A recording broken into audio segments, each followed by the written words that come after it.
Uy, eso... No, a mí así puesto, así por lo siento.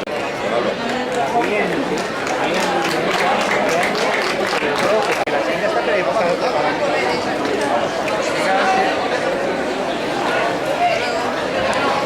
Andrea está allá y no oculta nada, están en cámara de olla, yo sé. Están allá a hacer nada. Es diferente.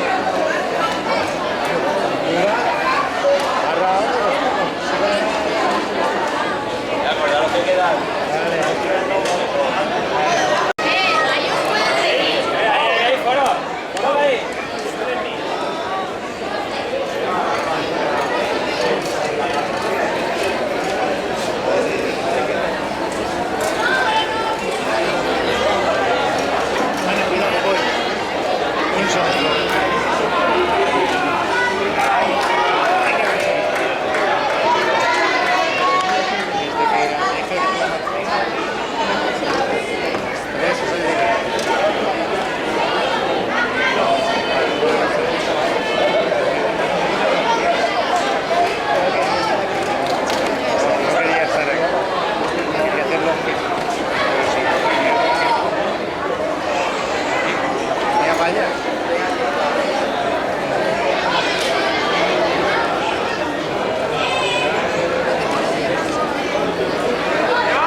Cuarto, Miguel Toledo Jiménez del Alcoy, 32, 11, 14. Quinto, Joaquín Acedo Omar del Torrevieja,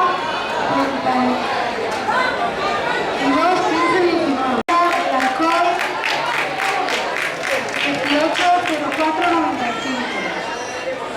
Y primera clasificada y campeona olímpica, Kenia Ferrer Pamia del Castelló, con una marca de 17 de 27,95.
Javier Domingo López de Silla con una marca de 9:49:06.